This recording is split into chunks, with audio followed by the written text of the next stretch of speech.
Good evening. This is the Rochester Board of Education, and thank you for joining us for our December 11th work session. This evening, we are joined by the Council for Great City Schools, who will be facilitating this evening's work session. The session will be focused on our goals and guardrails. I'm going to have Cindy Ellsburn, and we have Dr. Ray Hart joining us via Zoom or Teams this evening, who will introduce the discussion. I do want to just level set a little bit and bring us all up to speed. The board has established what we believe to be sustainable guardrails. And since establishing the guardrails, the administration has developed interim guardrails to support the board's guardrails. This evening, we'll go through those interim guardrails to confirm alignment. If the board, if we determine that we may need some tweaking, we would then need to tweak our board guardrails to make sure that our messaging is strong to ensure we have alignment. I'm going to stop there, and I'm going to turn the mic on over to the Council for Great City Schools. Thank you. Okay, thank you. Glad to be here, and I'm excited to be here for this discussion. I know the staff has been working hard to create those interim metrics for both the guardrails and the goals.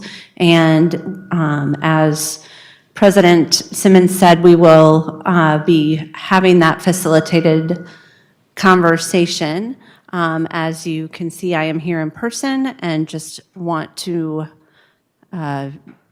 note that my colleague, Ray Hart, is online with us this evening and will be helping to co-facilitate as we go through the conversation. Thank you very much. I apologize I couldn't be there with you in person, but I look forward to the conversation this evening. So want to make sure that you all first we are going to first start with the guardrails. So if we can everyone pull up the superintendent interim guardrails, the guardrail and interim guardrails document. And the way that this process is going to work is that first we are going to look at the guardrail and allow Dr. Rosser, and through him any staff that he may need to call on, to give rationale and explanation for why that interim guardrail was selected and how it aligns with the guardrail that the board has written. And then once that happens, we'll give an opportunity for board members to ask any questions for clarification or any other technical questions to better understand the alignment or what the metric is measuring. And as President Simmons said, if the board determines that those interim metrics don't quite hit the mark for what the board was meaning, then it will be up to the board to rewrite the guardrail. It will not be for the administration to rewrite interim metrics. Any questions about that process before we get started? All right, then what I will do is turn it over to Dr. Rosser, and we'll just go one guardrail at a time and go through the process, start to finish, one guardrail at a time. Yeah, so thank you very much. So before we get started, I want to thank the council for their dedicated work with the team and helping us develop these guardrails. Also need to thank the team for their hard work and effort in spending many hours perfecting these draft guardrails. So for guardrail number 1, and I'll read the guardrail first, and then I will touch upon each of the areas in which we then have created interim guardrails, and then I'll have the person on the team come up and explain each of these interim guardrails. So guardrail number 1 says, the superintendent will not allow the selection or implementation of curriculum programs or practices that are not evidence-based or that result in inequitable opportunities for students. The team and I We had some very deliberate conversations on how might we be able to develop interim guardrails to fit under this guardrail. And we identified 4 areas: quality of instruction, curriculum implementation, high-quality student work, and an equitable exposure to college, career, and military readiness. At this point in time, I'm going to have our Chief Academic Officer, Jennifer Cody, come up and speak more specifically to each of these areas that we identified as a team. Chief Cody? Good evening. So you see that our first interim guardrail is around the quality of instruction. Given the importance of our focus on our academic gains, all of these interim guardrails are focused on our academics. Our hope was to focus on the quality of instruction by creating a classroom walkthrough protocol and tool by which we would make sure that we are visiting all classrooms across the district. We would need to create that to get the baseline. So you see there that we don't yet have the baseline data, but that we would use that tool to cohesively visit all schools, programs, and classrooms so that we ensure that we are equitably looking at the quality of instruction across the district. I don't know if you want me to go through all 4 at once and then ask questions? Sure. Yeah, why don't we go through all 4 and then entertain questions after that? Great. So the second one is really around curricular implementation. So we know that we want to have a balance of the enactment of high-quality research-based curriculum alongside that first interim guardrail, which really is focused on teachers' pedagogical ability to deliver the curriculum. So the second one being that we would expect the district-wide average percentage of classroom walkthroughs demonstrating effective instructional practice aligned to our evidence-based instructional framework to increase, again, from X to Y once we establish the baseline across all schools, programs, and classrooms as measured by that calibrated district walkthrough tool. So we envision a tool that has separate items, one to discretely measure the quality of instruction and other items to discretely measure the enactment of the curriculum. Our third one is around high-quality student work. So when we envision this work in classrooms, we say teaching and learning for a reason. We have to measure the quality of the teaching, and we also want to be able to measure the impact of the quality of that teaching and that curriculum on student learning. And so our third one focuses on student work. So the percentage of student writing artifacts that meet grade level expectations, both in task demand and student response quality, will increase, again, from baseline to what we will establish as the numeric goal across all schools, programs, and classrooms as measured by a common rubric applied to periodically collected student work district-wide.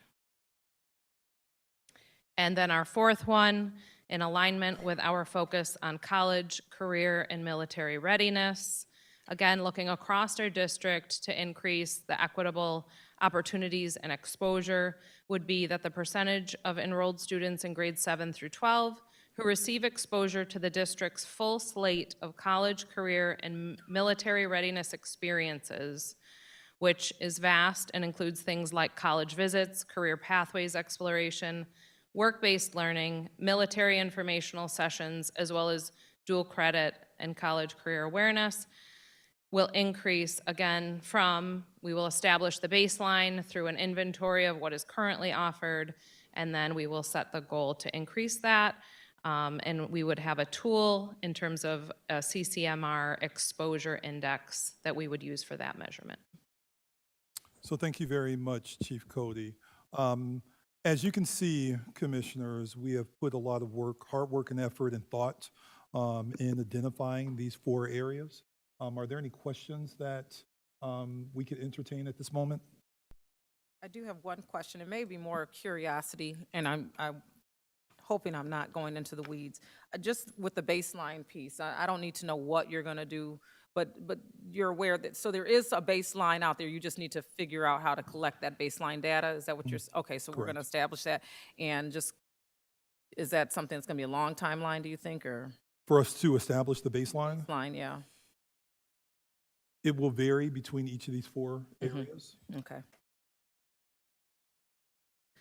So that was the only question I had, and I'm following along. I just want to open it up for any questions from my fellow colleagues. I do see a hand from Commissioner Griffin. Good evening. I don't know if it's so much of a question as it's a concern. I'm not really for military readiness. However, I am for college readiness and different type of alternative measures we can seek for our children to be employed. So when you say military readiness, it concerns me. It does. I'm just not a person that's really pushing our kids to be in the military. And with the college readiness, I guess my only concern would be is that we have people in front of them that are able to guide them with the correct information. Because myself was on a Zoom and received startling information from someone that wasn't relevant, nor was it accurate. So when we bring people in front of our students and our staff, I want to ensure that the information that's being provided is accurate. But like I said again, I just have a concern with the military readiness, and I'm not for that. Yeah, and if I could speak to that real quick. So we all have our own individual ideas and thoughts and aspirations, but we wanted to make sure that as a school district that represents over 20,000 students, that we are not making decisions that relegate them to our own personal thoughts about things. So we wanted to provide opportunities for those families and those children who see the military as a viable option for themselves. And I totally I respect that. Thank you, But I Commissioner just wanted Griffin. to say that for me. So that's just me. That's just me and my opinion. But for me as a commissioner, would not push military readiness. Thank you, Commissioner Okay, Griffin. I want thank to you. take some more hands here. And so at this particular time, I'm going to go over to Commissioner Santiago. No, I just want to say this actually looks pretty good to me for the guardrail. One, I would say to Commissioner Griffin's point, you might want to not have military at the end. I think military readiness is kind of like, whoa, what do you mean by that? Maybe have career at the end, but that's just like choice of words. But other than that, I think that it is important that we have information sessions for our young people who do look at the military as a possible future in there, but also careers and also college readiness. And so overall, I think that these are good steps for the guardrail. Thank you. Thank you, Commissioner Santiago. Are there any hands, Charisma, at all? And then I have a hand from Vice President Malloy. No.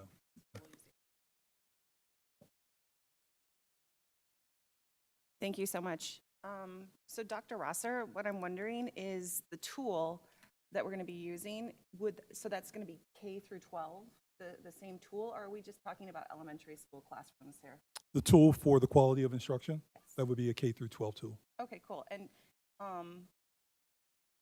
obviously we're going to see these tools, but do you anticipate any differences between the K6 versus the 7-12? I imagine that there's going to be differences based upon how each of the subject areas and developmental stages are structured. Okay, great. These look great, though. Thank you so much. Okay, thank you. So right now, and I think, Cindy, please instruct how you'd like this to go as far as how we're identifying consensus. Right now, it appears there may be an appetite to continue with Guardrail 1. Did you want to? So the one thing that I will say is I appreciate all of the questions that have been asked, and just want to note that it's not uncommon that baseline data wouldn't be here yet, that the measuring tools aren't quite prepared yet, because that is the thing. You all are you've created a new focus and a new, by drafting these guardrails, you are essentially directing the system to improve. So that is what the staff is undertaking. And so great, I think those questions are very relevant, but just wanted you to know that it's not uncommon that some of these things will have a little bit of, take a little bit of time, but I know staff is, once you say that the guardrail is ready to go, they're going to be on top of getting all of that prepared. The only other thing that I am going to encourage staff is to pare it down to 3 interim guardrails total, and that and you know, if there is a way to perhaps the walkthrough tool, the two dealing with quality of implementation and quality of instruction might need to be married together. Ray, do you have anything else to add? No, that would have been my same suggestion, is that since they're both, they both appear to be aligned to the walkthrough tool, so having those both observed at the same time and reported at the same time may make sense.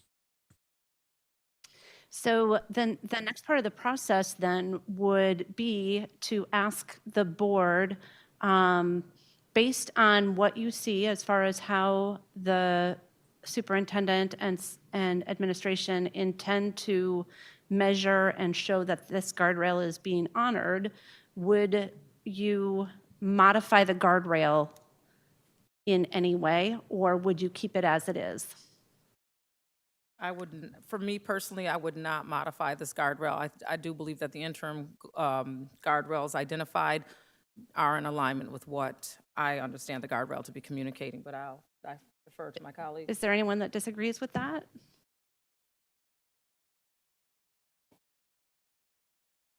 I would like to see the verbiage regarding military readiness be adjusted in some way. I have a problem with the terminology on the way it's worded, military readiness. So if that's something that could be So the only thing that we're asking about modification for is the overall guardrail. The superintendent will not allow the selection or implementation of curriculum, programs, or practices that are not evidence-based or that result in inequitable opportunities for students.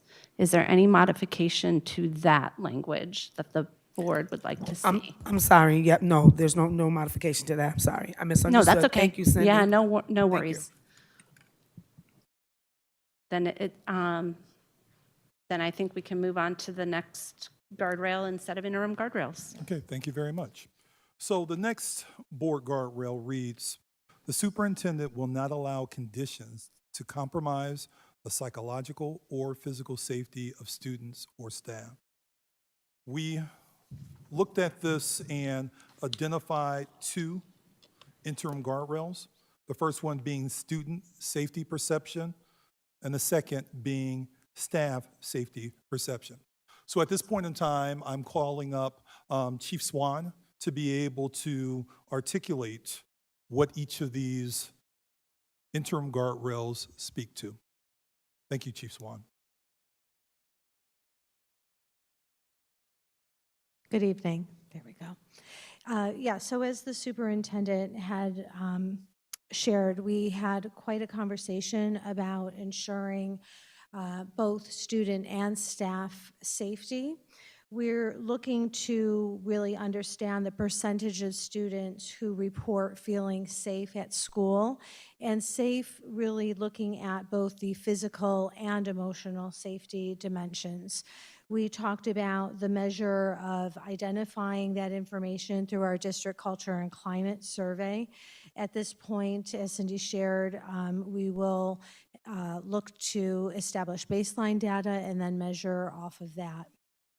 In regards to staff perception, very similar to the student perception, we're looking at how our staff report safety at school across both the physical and emotional domains. And again, looking to measure that through the district culture and school climate survey. Questions? Going to open up. I see a hand from Commissioner Santiago. Yes, I think with this one, when we were having conversations about drafting this guardrail, of course it was about safety in our students, but we also added the word psychological to focus on the mental health, the social emotional aspects of our young people. And inside of the response that you guys have or the bullet points that you guys have, I don't see anything specifically to young people's psychological safety or mental health or social emotional health. That's a great point. So our culture, district culture and climate survey actually captures a lot of that as well. It not only looks at areas of safety, but if I'm not mistaken, and please team, correct me if I'm wrong, if I'm not mistaken, it also captures some of the other areas that you spoke to as well. Yes, and we did talk about the mental health needs and that psychological safety that you're speaking to, Commissioner. Okay, thank you. I would say it would have been great to see possibly as one of the bullets specifically focus on that psychological safety, that mental health, that social emotional health for our young people to make sure that everything is covered.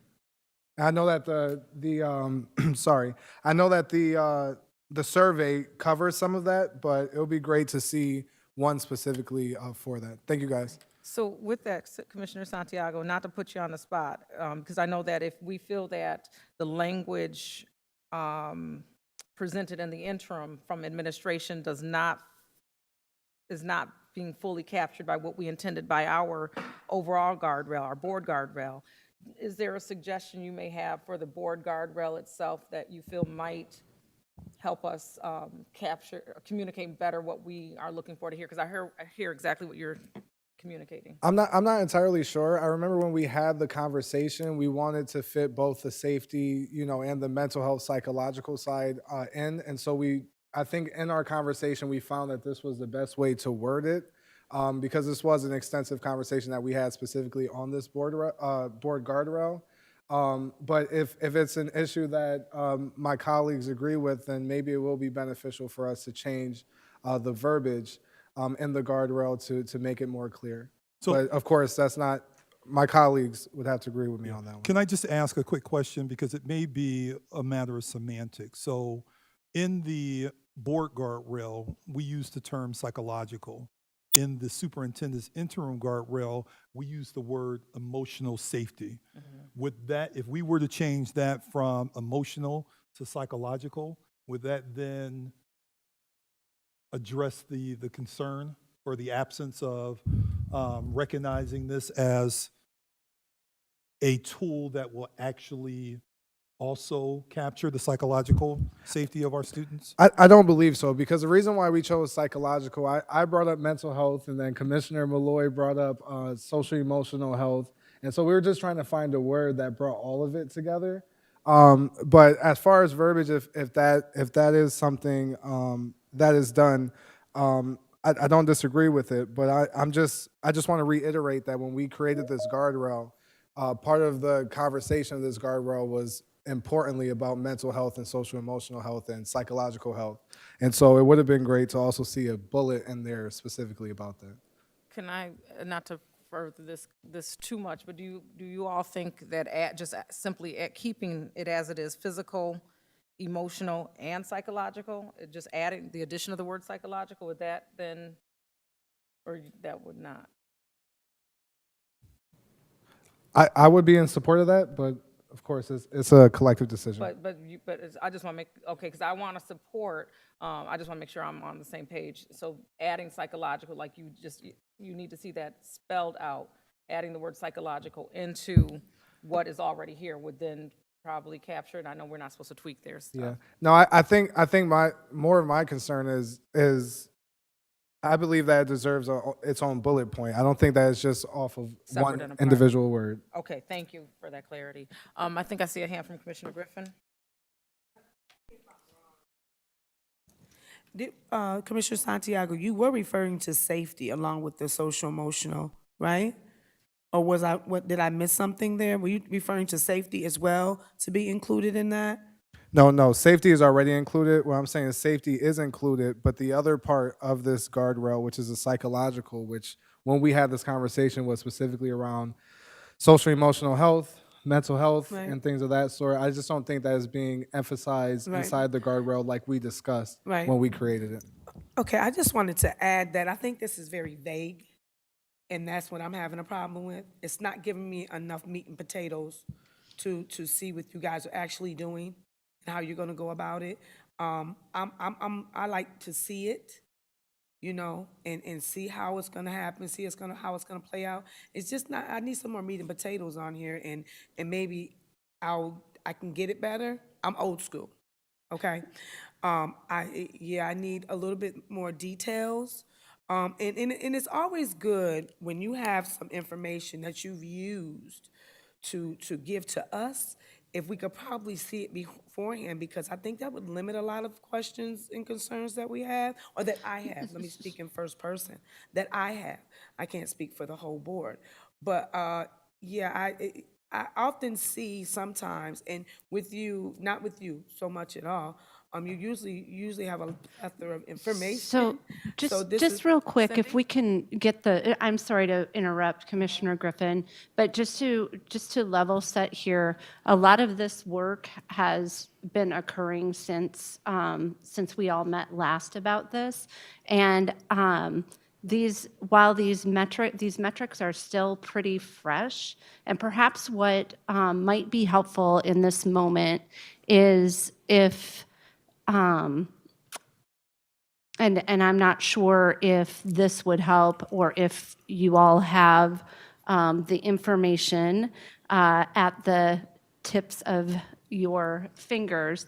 But when we talk about climate and culture surveys, oftentimes there are questions in there that relate to all of these aspects. And for example, a question, and maybe you all have what the actual questions are, but a question might be, I know how to access mental health services in my school, or I feel that there is an adult that I can go to, that type of thing. So I'm not sure if you have any sample questions that might help the commissioners understand what this culture and climate survey entails and what those domains might look like. We can provide that. I don't have it. Okay, I didn't expect that you would, but those are often the types of questions that are asked, and they are developed to, in those culture and climate surveys, to specifically get at those issues of emotional, physical, and psychological safety and perception, because that is what creates Yeah, and the school climate. if I can just interject with this too as well. So what's most important, and while words do matter, what's most important is the tool. And to your point, Cindy, is making sure that the tool that we will be using, which is the District Culture and Climate Survey, that it captures not only the physical safety, but it also captures the psychological safety as well. And what I want to make sure that one understands about me, I want to understand what I'm looking at and what I'm reading. So when I'm asking for something, it's for me to understand. Everybody might be more educated in something than others, so you have to make sure that you're reaching people where they're at, not just in a school setting, but as me as an adult. So when I'm asking for something, it's to get a better understanding. So I want everybody to be clear on that, okay? So if somebody has an issue with me getting an understanding, then they can let me know. But that's all it is to understand what is going on and what I'm reading with, and so I can be most effective. Thank you. Thank you, Commissioner Griffin. So Cindy, I'd like to, Dr. Rosser, if I may speak to the facilitator for just a moment, and also for you for clarity on the point you just brought out. What I'm hearing is, I just want to make sure that I'm understanding, we've got the guardrail that speaks to the conditions, psychological, physical safety, or doesn't speak specifically as clearly as we want, but you're saying it sounds like there might be an understanding if we keep it the way it is. Again, the District Culture and Climate Survey that's provided will explicitly have room for psychological safety assessment, and by that, we are then meeting the guardrail, and it sounds as if there's been some understanding that we've come to there, and then thus satisfied this particular guardrail at this particular time. With the modification, we're not vested to using the term emotional, we can easily change that to psychological. And as I mentioned earlier, guaranteeing that the tool that we're using will most certainly measure and capture the data that we're seeking that speaks to both physical and psychological is most important in this conversation. Okay. Did that satisfy your thoughts, Commissioner Santiago? Yes, Okay. we were having conversations, and even if we add an extra point specifically to psychological safety, it will still be from the same responses of the community of the survey. And so I'm in support of just changing the language instead of continuing down the path of changing things. So it sounds like it'll be the same thing, and everything will be covered under the 2 points that's been presented. Thank you. Thank you. Cindy or Dr. Rosser? Yeah, so if there's no further questions. Your microphone, I don't know if your microphone is on, is it? Yeah, I just probably have to hold it closer. If there's no other questions about the interim guardrails themselves for this guardrail, and it sounds like the tool will capture what the commissioners were speaking to in the guardrail itself. Just want to check if there's any appetite to change any of the language. The superintendent will not allow conditions that compromise the psychological or physical safety of students or staff, or if we're okay with keeping it as is. As long as there's a clear understanding and I have the information that I do have, understand what was being presented in that climate survey, I have no problem with it. I just want that to be for the record. I just understanding what the information entails and being able to see it Yep. before we get to this point. I think that a lot of information is done behind the scenes, and then we get here, and there's a lot of questions. And that's what I want the public to understand. When I get it beforehand, and I get a clear understanding for it, it minimizes a lot of questions that we have. I need to see it, I can ask the question, so then when we get here, that's the way it's supposed to go, but it's not being done that way. So this is why we're here. Thank you. Yes, I'm in support, just with a small change of the word emotional to psychological. In their, which they've agreed to do in their interim guardrails. Yes. So Got there- it. It sounds to be support. So Is there any direction you'd like to provide us at this juncture? it sounds like, it sounds like all is well with this, that the tool will capture what is needed, and that, that once that is set, that commissioners will, and just to your point, Commissioner Griffin, what these metrics will be they will be provided to the commissioners in a monitoring report. So you will definitely get a lot of background and information and clarification on what those measures are measuring, what those, once the baseline and targets are set, how progress is being made, and have the opportunity when those reports come to you to ask even more questions. So with that, I think we're ready to go to guardrail 3. We have a Before we hand. move on, Cindy, if I it was may- brought to my attention yeah, that go we do ahead. have a Sorry hand about that. online. Oh, I'm So sorry. sorry. I'm coming on camera. Yes, I just wanted to Oh. clarify, because I did receive the guardrails and the goals, but I thought it was my understanding that we've already sort of had several discussions to sort of get to this point. So I'm unclear. Is that did that happen? Did we not have several meetings and conversations to get to the point where we are now? Yes, Commissioner LeBron, we had, to your point, we did have the work sessions where we spoke about board guardrails like over and over, and we sat here on the dais, and I think some other work sessions. So we have the board guardrails. What we're getting tonight are the administration, along with Superintendent Rosser, are introducing their interim guardrails. And so what we're listening for is to make sure they're. Correct, but can I just clarify? Thank you for that, but I just Yep. want to clarify that, and those interim guardrails are at their preview, and we're just trying to make agreement and alignment, and that's what we're voting on to Yes. finalize this tonight. Yes. All right, thank you. That's it. Thank you. Madam President, if I may as well, just want to reiterate on this guardrail. what we shared on the previous guardrail, again, when we had the discussion about the district-wide walkthrough tool and other tools. So just want to reiterate that because the district has just set these guardrails, or the board, excuse me, the board has just set these guardrails. The district is now thinking through how they will measure these guardrails. And all of those measures, again, aren't yet created.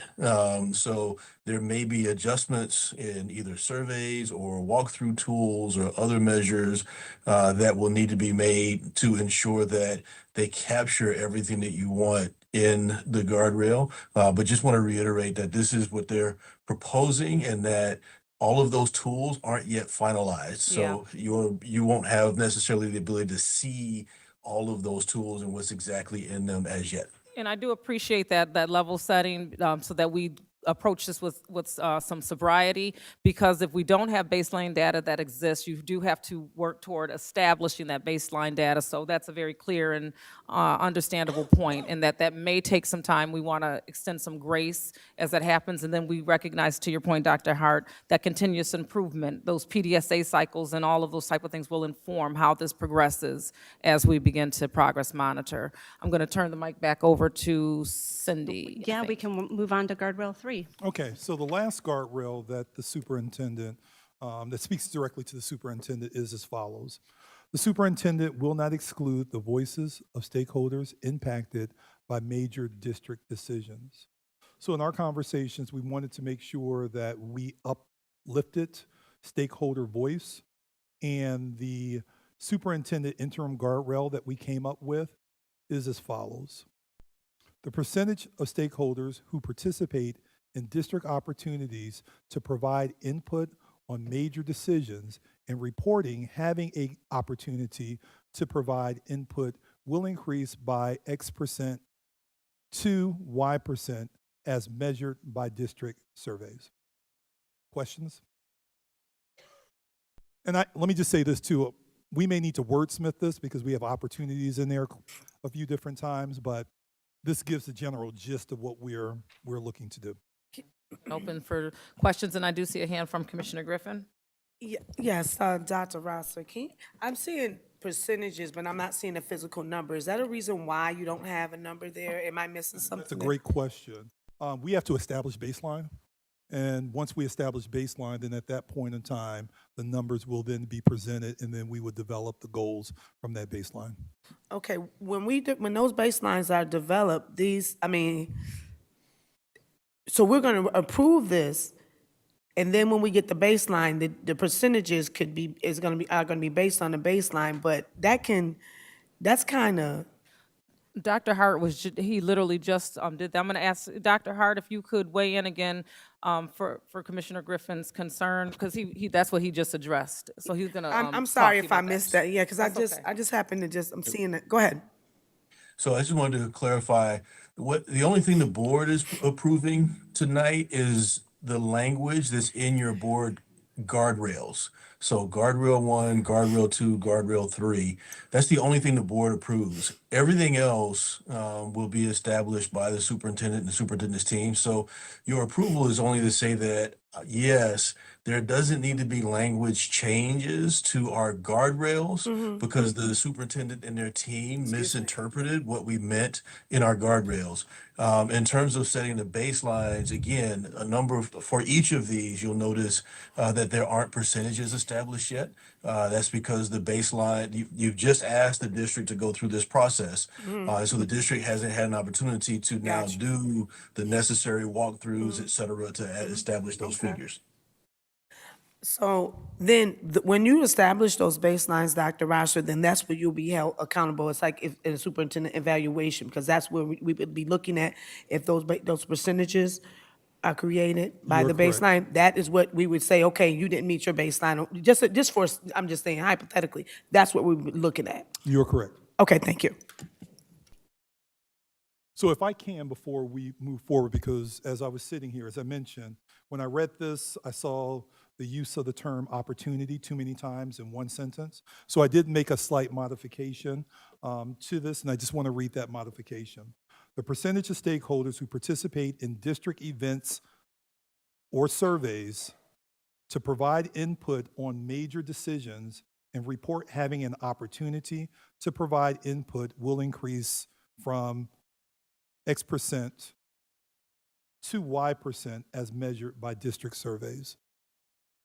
Does that clean that up a little bit better? I'm looking to our council facilitator. So right now, what I'm looking at is the percentage of stakeholders who report having an opportunity to provide input on major district decisions. You changed it. I changed it from opportunity, because opportunities is in there twice. So Okay. it doesn't read well. Percentage of stakeholders. So I put events or Oh. surveys. Got it. Okay, so I was looking at something different. Yeah. I think Ray, do you have any comments on that change? I think I need to see And I can read it. it again if needed. Yeah, I think. Yeah, I don't have the, what I'm looking at doesn't match what's being read, so I can't comment. Yeah, let me read it again. I just made the change here at my seat. The change would be the percentage of stakeholders who participate in district events up there or now. surveys that provide input on major decisions and report having an opportunity to provide input will increase from X% to Y% as measured by district, well, That's what Vice That's what- President Malloy yeah. pointed. You Yeah. could use initiatives or efforts, because that's what they would be. They would be efforts to galvanize input Yeah, for I major like that decisions, better. or they would be initiatives. So maybe one of those words would, I like efforts. efforts. So, Yep. okay. You wanna give us that new one? The remix. The percentage of stakeholders who participate in district efforts that provide input on major decisions and report having an opportunity to provide input will increase from X% to Y% as measured by district surveys. I still don't like it. You don't like it? It's, We'll find a word. can But- we, and I guess I asked this question of Cindy, Mhm. can we seek approval with the understanding that this will then be clean when I have my appropriate ELA hat on? Yes. Because right now, my ELA Yes. hat is fogged I with, totally understand. exhaustion. My ELA hat often gets crumpled. So, yeah, if the board has an understanding of what the superintendent is measuring and knows that it's just going to be a change of language, not a change of content, then that works. So with this, then, is there any appetite to change the overall guardrail wording, now understanding what's going to be measured? All right. So and want to make sure we are paying attention online as well. So then we've got all three guardrails. It sounds like the board is going to be ready to adopt those, which is wonderful. Good job, board. And good job, staff. So then the next we'll go on to goals. Okay. And I think before we go to the interim metrics, there are a few things that we want to suggest, recommend the board consider with the goals. And right now, your goals are slated to end in 2028. What we would invite you to consider is bumping the year out so that it is a 5-year goal for Superintendent Rosser to complete. So perhaps bumping it out to 2030. Reason being, it would give the superintendent and implementation runway, because when you think about it, the superintendent and administrative team will only begin being able to influence these goals with the 26-27 school year. Because Dr. Rosser just got here.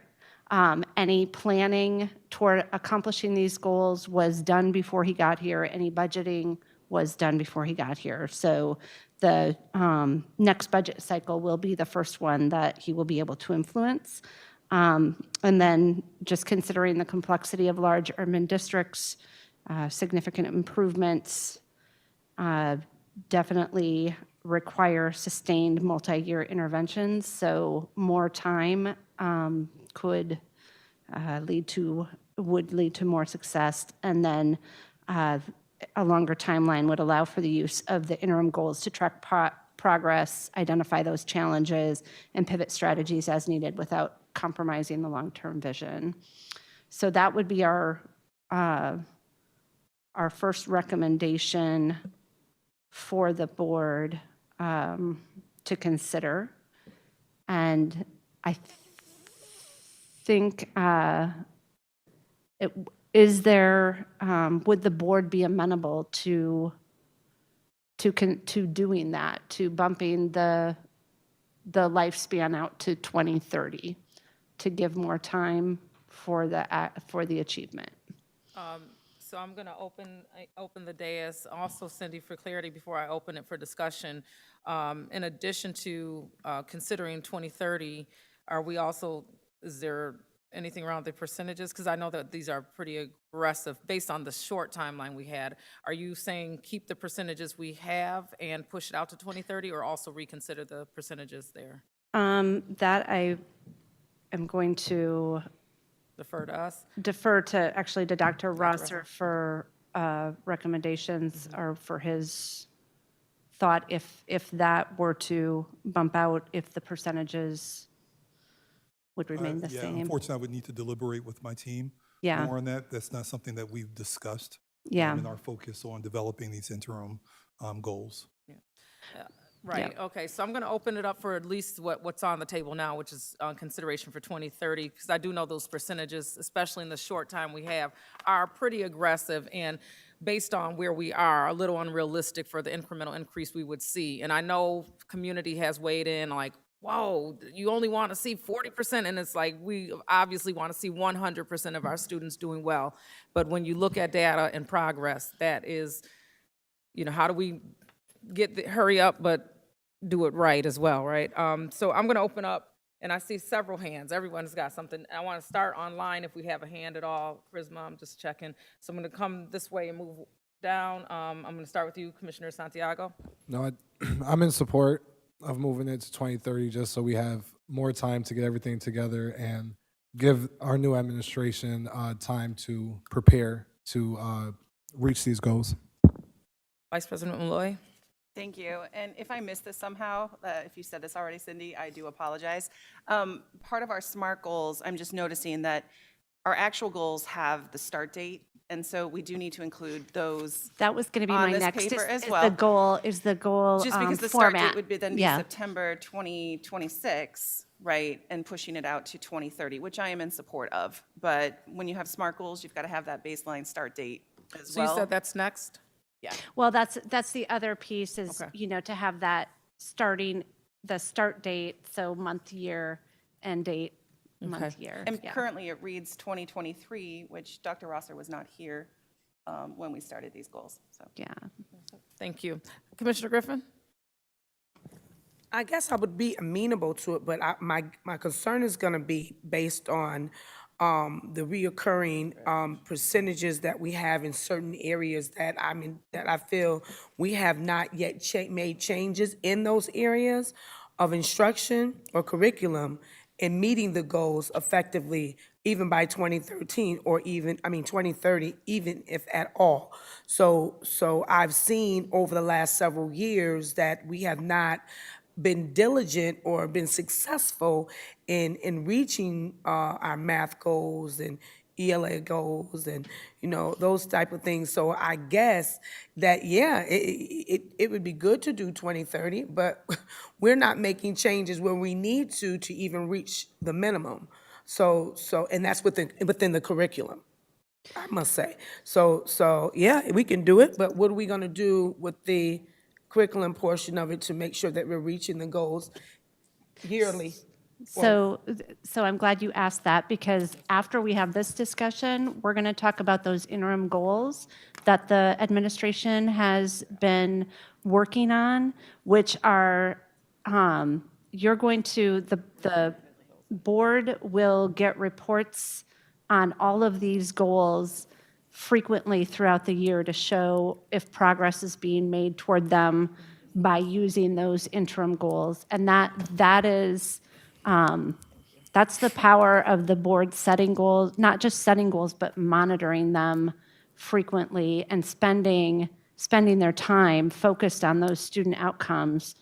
Because whatever you spend your time on, talking about is where administration is going to end up spending their time. So when you're focused on these goals and looking at their progress, that then gives this team the go-ahead to be focused on them as well. And that's where their work will be very powerful to help achieve those. Okay, but I appreciate what you're saying, Cindy, Yeah. and I respect you. Academics is crucial, right? And part of the academics is having the right curriculum. And I'm going to be very honest with you. I have faith that things can change. I do. But then there's also having the trust and knowing that we have the correct leadership in place to move the needle. So I just want to make sure that by giving that 2030 date, that we have everybody, and that's across the board. I'm talking teachers, principals, and everybody's being held accountable to meet these goals. I mean, because I'm sitting here and I'm saying, okay, we can do 2030, but then when it comes down to it, and within a year, we're not even moving the needle at all. We're going backwards because we don't have the correct leadership across the board in place to help our children and our staff, and we don't have the right measurements in place to evaluate our staff. I mean that's, and I'd say administratively and at the school levels as well. So my concern is, yeah, 2030 sounds good, but who is pushing the needle to make sure everybody is in place and is being held accountable for us to reach these goals successfully? Are we having, like, every 3 months we're going to get a powwow and saying, hey, this is where we're at, this is where we need to go in each school collectively? Because if we're not going to have all that, and all that is not in place, I'm not going to say, oh yeah, 2030, because we're not going to never meet them, because the problem is we don't have any structure in place to hold people accountable. So yeah, it sounds Okay, good. Cindy? Yeah. Yes. So, thank you for that conversation. And this will be, as we get into the interim goals discussion, we'll talk more about that accountability piece. Any other, from the rest of the board around the 2030? No, I think from what I'm seeing and hearing, and we don't have any hands, Charisma, I got to put my glasses on. I think there is an appetite, it appears, for the 2030. And, we just had our last meeting, and a lot of things are happening in these short 5 months, 5 or 6 months that we've seen administration, where things are, the restructuring does take a lot of time, energy, and effort. And I'm really enjoying the direction I see it going in, the desire to ensure that things are done to fidelity, that we're reassessing certain things. So the structures in a 6-month period to hear the direction we're moving in is encouraging. And so 2030 Chair, I makes think- sense. Madam Chair, Dr. you have a hand online from Did one go Commissioner off? LeBron. Okay, thank you so much. Commissioner LeBron? Thank you, and I appreciate you looking for the hand. I just want to just put on record that I do support the 2030. To your point, I think we do have to be realistic. And I think when I first got on the board, and that was, I'm too old now, but I sort of had the same notion, especially when you think about percentages and you look at them and you think that they're very small, but we're talking about human beings, little people at that, little human beings. And even to move the district, even at a 3% is such a lift. And I think what we, even as board members, as we go into this, committed to these as goals and guardrails, that we have a duty to educate the public on what that actually means. And I'm not saying that we're landing on 3%. I'm just using 3% as an example, but what that means, and even how many students that means, and what that lift looks like, because it is a heavy lift. And I want to acknowledge that it is not going to be an easy lift for the administration or the staff, and that there are lots of misalignments everywhere. And I think that this is part of getting folks aligned, is having guardrails and goals. I just want to put that out there. But I just want to put on record that I support it. Thank you. Thank you. All right. Cindy? Great. So the next step with that then will be handing that back to Dr. Rosser and team to discuss what that 2030, what those percentages might look like. In the meantime, we can look at the interim goals in the same way that we did with the guardrails. So we'll start with goal 1. Yeah, so thank you very much. So, of course, the 4 goals that have been identified by the Board of Education are a part of our strategic plan. They focus primarily on the academic side of the house, and that those goals really speak to 3 through 8 proficiency rates. They also speak to 9th graders having the ability to earn 5 or more credits while in 9th grade. And what we've done is we've really had some deep discussions on what the interim goals should be, how we will measure and report out to the board our progress toward guaranteeing that we're trending toward these goals. And I have for the first goal, Chief Morian to explain our 3 interim goals. So Chief Morian. Thank you.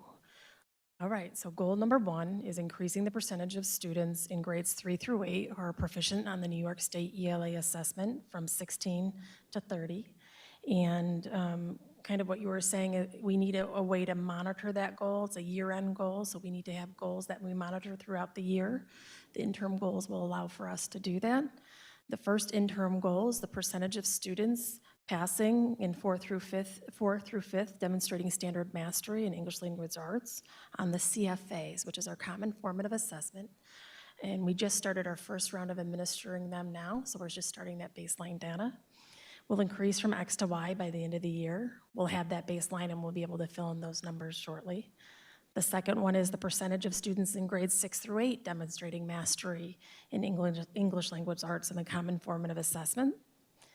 And the third one is the percentage of students with disability. We want to shine a light on our students with disabilities and making sure we're monitoring their progress. We have multiple accountability measures through the state. So you'll see we're working on 4th through 5th, 6 through 8, and our students with disability, and we're using the same assessment to measure that progress. The CFAs are administered 3 times a year. Questions? We're going to start with Commissioner Griffin.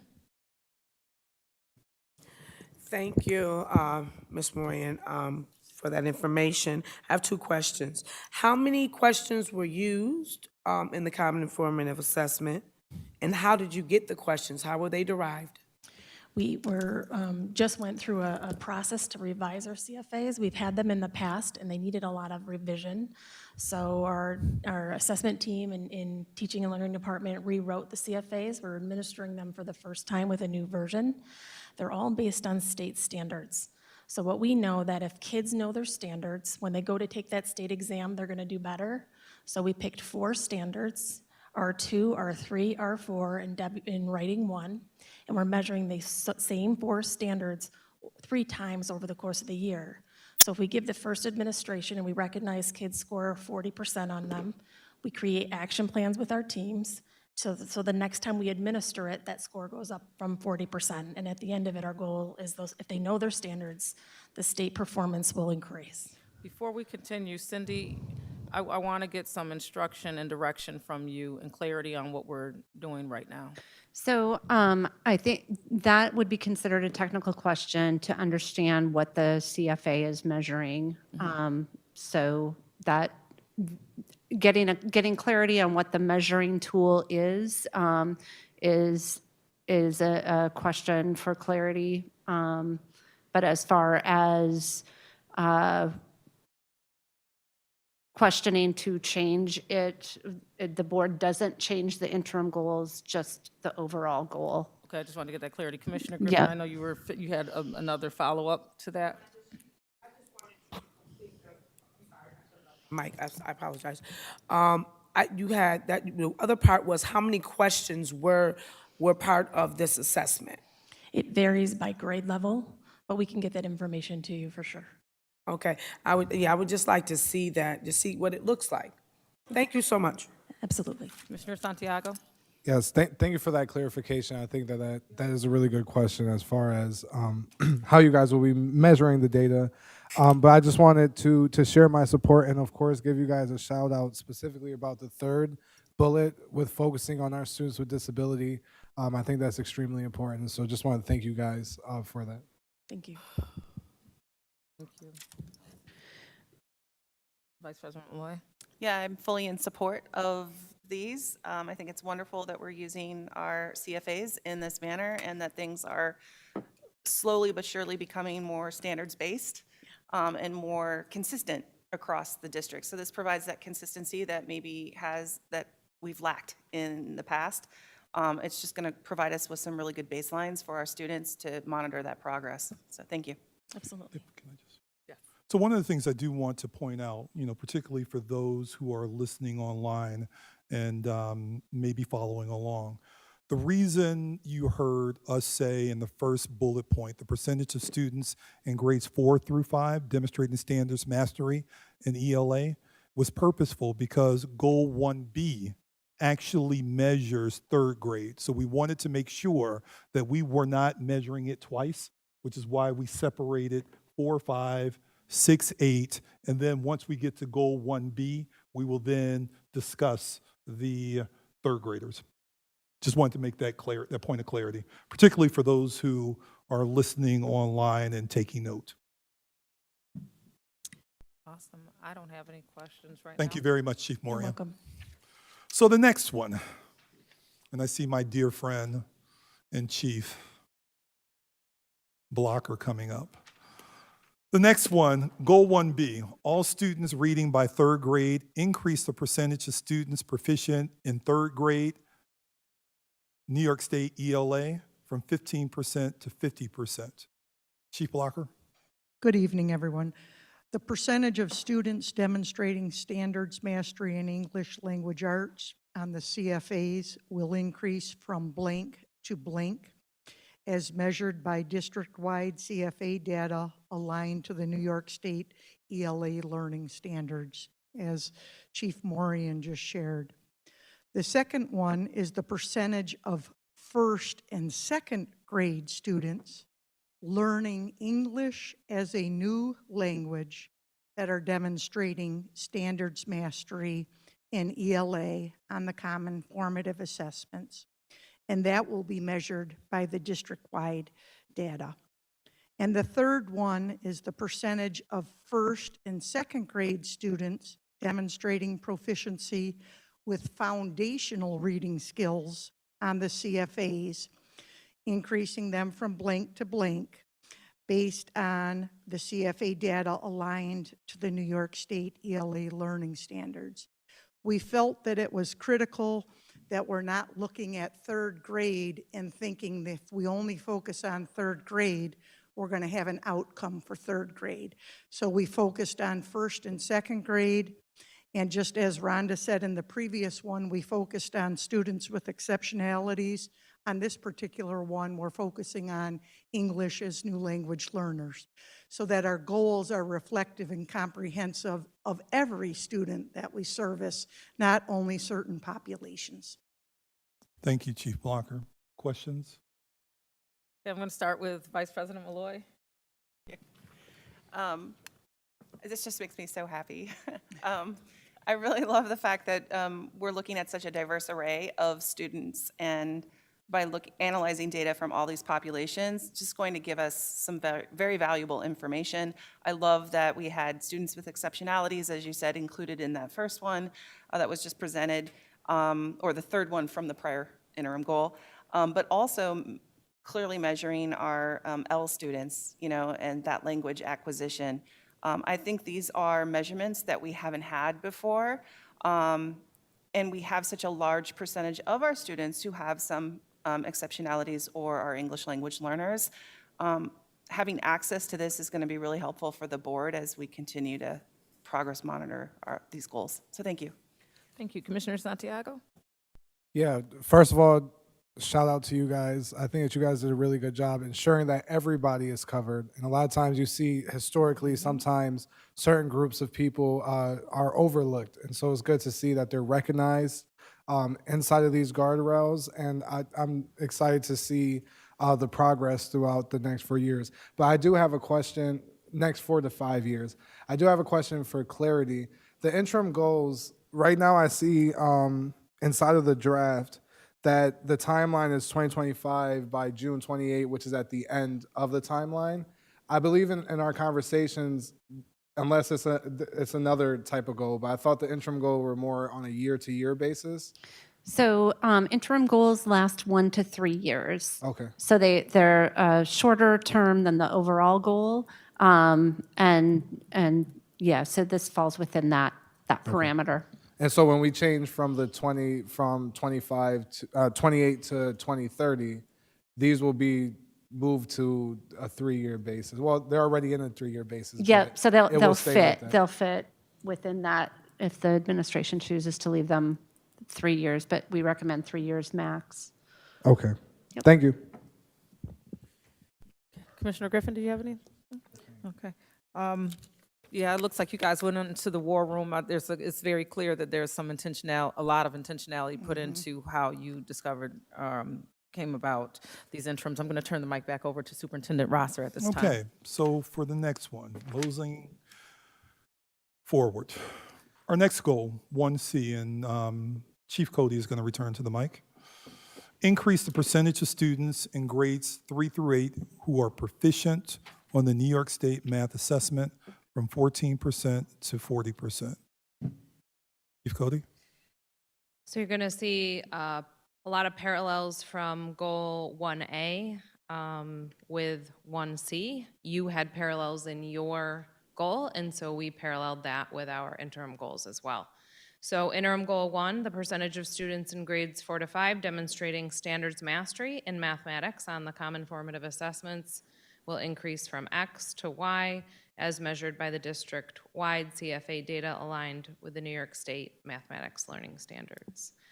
So again, focusing on that 4-5 grade band. The second one, the percentage of students in grades 6-8 demonstrating standards mastery in mathematics on the CFAs increasing from X to Y, again, as measured by the district-wide CFA data aligned with the New York State mathematics learning standards. Again, those grade bands being because that aligns with our varied curriculums that are being used in those grade bands. And then the third one, the percentage of students with disabilities in that full grades 3 through 8 demonstrating standards mastery on the mathematics on common formative assessments will increase from X to Y as measured by the district-wide CFA data aligned to the New York State mathematics learning standards. So similar to what you heard about ELA, these CFAs in particular for math focus on the foundational mathematical domains that are essential for the grade level learning as well as the future mathematical thinking that students will have to do. It focuses on 2 to 3 specific domains, 5 to 7 specific focus standards, And it does include both multiple choice and constructed response questions. Some of the items, the majority of the items are actually selected from the New York State released assessment questions, so we know that they are calibrated to the New York State assessment. And again, the number of questions does vary by grade level, but they have been shortened from the previous assessments, which were taking quite a bit of time out of instruction. So we have tried to make them shorter while still giving us the valid and reliable information that we need to know about where students stand in relation to those priority standards. Thank you very much. Questions? Commissioner Griffin? My favorite area, math. It's not, I'm playing. But at the end of the day, my great concern is how we're going to accomplish the increase in our math scores as well as literacy. Because if you can't read, you can't do math. We all know that reading goes hand in hand. And I'm sure people that know that I cannot stand the illustrated math, don't like it. And I think that that is part of our problem with mathematics, is that we don't have the best math system or curriculum to help our children be elevated in math, along with not having the literacy part as well. How do you expect us to reach any percentage in goals with the current math curriculum in making any type of changes here? I just question it because of the concerns I've received from a lot of math instructors across the board from every school. So I think that is a big concern for me. I don't know how this falls in line with the goals, but I would think it does. So that is concerning. Cindy? That we still have the same math curriculum and we're not hitting the mark.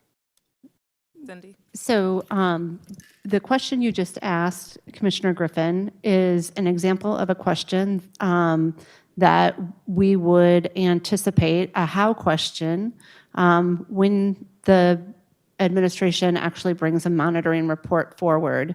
The great thing about this is that the work ahead, once these goals are adopted, the new 2030 measures are completed, and the superintendent has been given the runway to start the planning.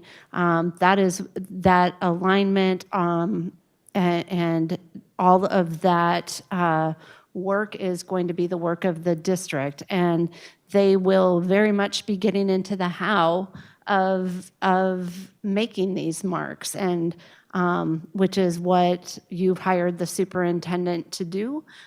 We always talk about the goals and guardrails are the boards to give the superintendent that direction. It's that here's our destination on the map, and now we're turning the bus keys over to you and your staff, and you're going to get us there. And we're going to trust that you get us there, but we are going to verify by having these frequent monitoring reports where the board will get to have a discussion with the superintendent about what is working, what's not, and when things aren't working, what's going to be the next steps to get things to work. So this is all part of the exciting work that you all have ahead. And that's where we'll, once this is all set and you've adopted these, we'll get deeper into how to have those monitoring discussions, and we'll be supporting staff with development of those monitoring reports. And so all good discussions to come. Yeah, I'd Dr. appreciate- Ray, did you have anything to add to that? Or did you have your hand up? I had my hand up, but I was going to share similar comments. Oh, got it. Cindy, thank you for that information.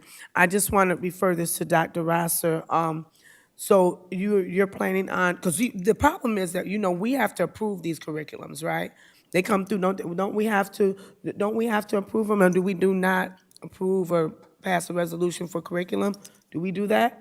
Okay, so with that being said, that is why I draw a concern, Cindy, okay? So, I understand the monitoring, I understand operational, and also understand academics. And, I will say again, and wholeheartedly, I want this district to be successful, but when you have a system that's in place or curriculum that's in place that's been failing our students over 2 years, I have to say, even before Dr. Rosser, that it's a concern that I still see it. You got a new year coming in. I think that on hands-on, we need to have made some type of changes to change it over. And I know sometimes change takes time, and I appreciate you saying that.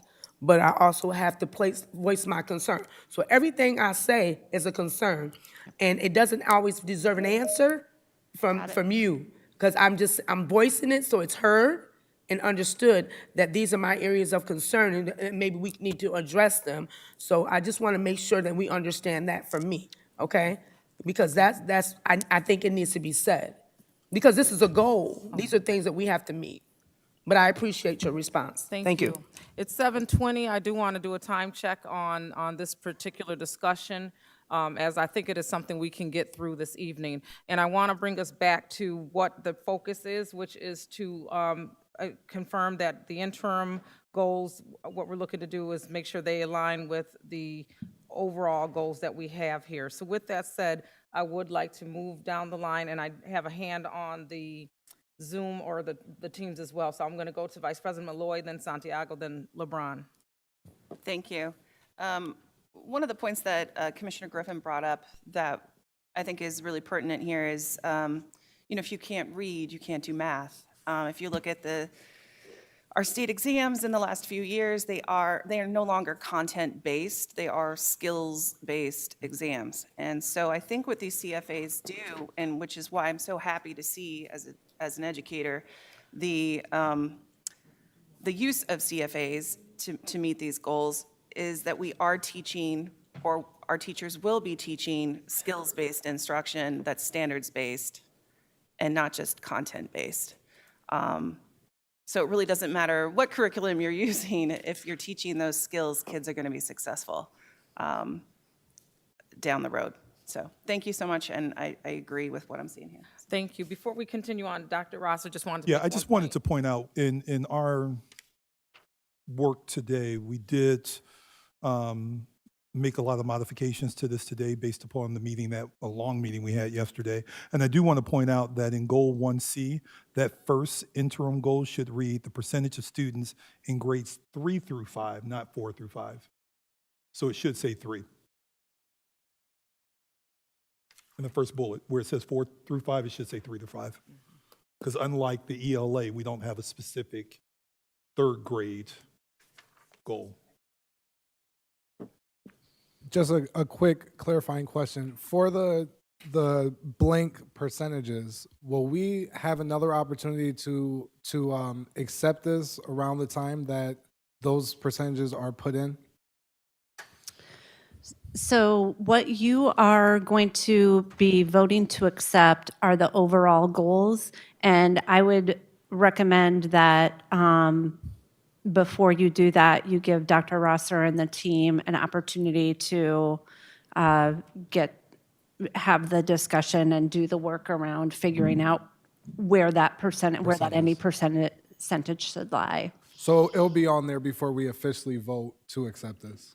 That's what I would recommend you're not voting to accept their interims. I just want to be clear about that. Right. You're voting to accept the overall goal. Right, okay. Yep. Thank you, Commissioner Santiago. Commissioner LeBron? Oh, it's gone? Okay. No, I didn't have my hand up. Okay, Thanks. my apologies. So I'm going to turn the mic Okay. back over. So thank you very much, Chief Cody. So next up, least but not last, the unconquerable Chief Muscadri is coming to the microphone to discuss with us Goal 1D. Increase the number of students earning 5 or more credits in 9th grade from 70% to 90%. Chief Muscadri? You can't be unconquerable if you can't even operate a microphone. I know, right? Thank you. Good evening, everyone. So the team developed 3 interim goals. The first goal being the percentage of students in grade 8 demonstrating standards mastery in ELA on combative formative assessments will increase from X to Y as measured by the district CFA data aligned to the New York State ELA standards. The second interim goal, the percentage of students in grade 8 demonstrating mastery in mathematics on CFAs will increase from X to Y as measured by district CFA data aligned to the New York State math learning standards. So the first 2 interim goals were selected. So as other chiefs have explained, to kind of work with grades prior to the 9th grade as we're trying to increase 5 or more credits at the 9th grade. We want to focus our work on 8th grade to help prepare 8th graders to transition into 9th grade and to prepare them to earn those 5 credits when they get into 9th grade. The last interim goal, the percentage of 9th graders passing 5 or more classes will increase each marking period from X to Y based on report card grades. So again, not waiting till the end of the year to determine how many 9th graders acquired the 5 credits. We're going to work throughout the year. We actually currently work every 5 weeks to assess progress of 9th graders, project who is going to pass, how many classes they're going to pass each marking period, and provide strategies to support, to ensure that we're supporting them that by the end of their 9th grade year, they attain the 5 credits. Thank you very much, Chief Muscadre. Colleagues, questions? Sure. Vice President Malloy? Thank you. I really like how these bullet points combine report card progress as well as the CFA data as well. So props. It's great. It's good combination. Thank you.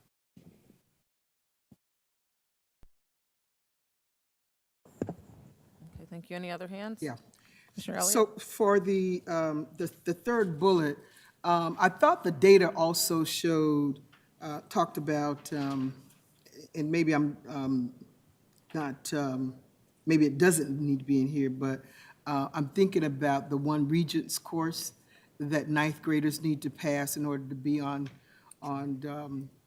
trajectory to graduate. There's more of a chance that the when in 9th grade, if they're able to pass 5 classes in a Regents, that they're on the trajectory to. So I don't see that here. Maybe it's maybe it doesn't. Maybe it's not supposed to be in here, but I thought I'd just point that out. That's a good point out.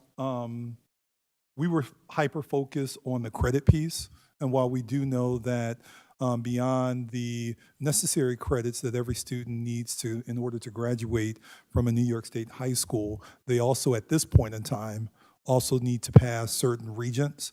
Because that was not included in the original goal, we did not focus on that piece there. But I mean, it's a part of your. It's still a part of what we are working to make sure our students do. Yeah. Any other questions? Commissioner Griffin? I don't know if it's actually a question, but it's a statement and a question. Dr. Rosser, I don't know if you can answer this, Mr. Muscadre, but in reference to what Commissioner Elliott just referred to as the Regents, we know that the Regents exams are going to be defunct, right? How would that also, overall, that should be a positive effect, I would think, with our passing the exams with our children, with our students in the future. But how will you be able to? You won't be able to really calculate that or put that into that till that time actually comes. Correct? Correct. In reference to. Go ahead. Yeah, correct. Right now, the state of New York is still doing some modifications to what these pathways will look like. Okay. At a meeting that we had, some of us had the opportunity to attend a few weeks ago at the Big Five, Commissioner Rosa spoke to the timeline and the Inspire New York and all that's happening. As information is released and as guidance is provided, we most certainly will adapt to make sure that our children have equal access. Okay, thank you. You all set? Doesn't appear to be any additional questions or Thank you, Chief. comments. So Cindy, I'll right. turn the mic back over. Great. Thank you, Mr. Muscadri. Well, congratulations, board. It sounds like you have, are very near adopting a set of goals and guardrails. And work well done by you and by Dr. Rosser and his team. So what I will talk about now is where we go from here, what the next steps are. For the superintendent and his team, it will be that work on the overall goals, bumping them out to 2030 and filling in whatever those percentages are, as well as the work they need to do to get that baseline data for and finish the work on finalizing their interim metrics for both the goals and guardrails. And then we'll have the superintendent and team begin drafting a monitoring calendar now based on those interim metrics that they're going to be using. So a calendar of when those reports are going to come to you, when you can expect that you're going to be discussing each of those goals, interim goals, and guardrails, and then working toward what those monitoring reports look like. So those are some next steps for superintendent and team. For the board, it will be to set a time to formally adopt, vote on the guardrails and the goals once you have those finalized versions, and then prepare to communicate with the community around the adoption and what to expect, what they can expect next as far as how you're going to progress monitor, and what that's going to entail, and how the community can also follow the progress monitoring as well.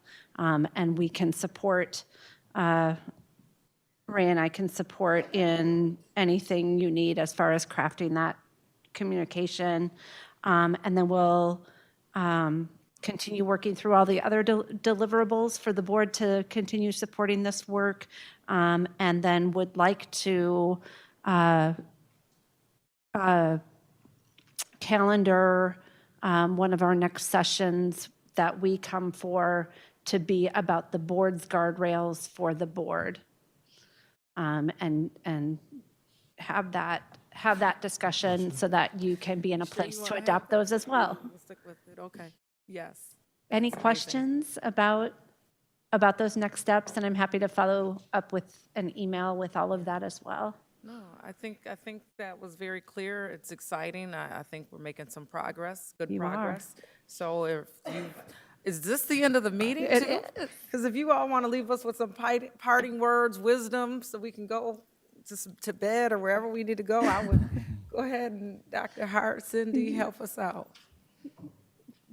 I just want to say congratulations to you all and having an opportunity to peek behind the scenes as your staff and team were working on developing these interim goals and interim guardrails. I just want to say to the board, your desire to have the staff actually spending time thinking about how do we improve student outcomes, how do we improve student achievement. As they were crafting these, they were also having conversations about how do we do this, what do we need to put in place, at what grade levels do we need to put it in place. So your impetus around creating the goals and the guardrails is actually but actually getting the district to now think about and focus on how do we improve outcomes for kids, which is exactly what you want. Thank you. Yeah, and what a great way to walk, to leave 2025 and prepare to walk into 2026 on behalf of your students. So thank you for being persistent and for hanging in there.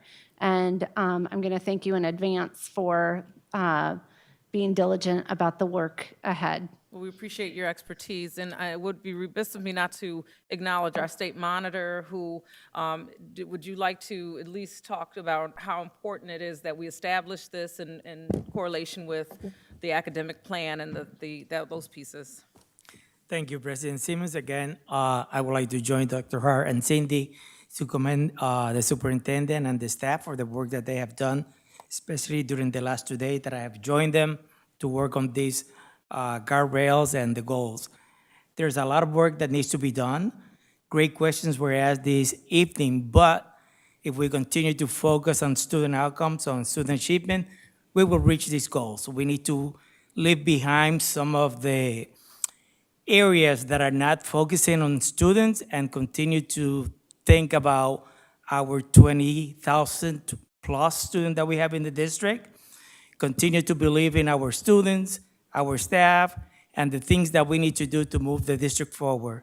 A lot of work has been done, but a lot more needs to be done to support the students in the district. So again, it was a move on the right direction. So I would like to commend the superintendent and the staff for the work that they did during the last few weeks working on this. Yes, thank you. All right. So with that said, that we don't need to motion out of this, do we? Oh, man. All right, well, let's do it. Entertaining a motion to end the work session. I heard a Second. motion by Commissioner Griffin, seconded by Commissioner Santiago. All in favor? Aye. Any opposed? Good night.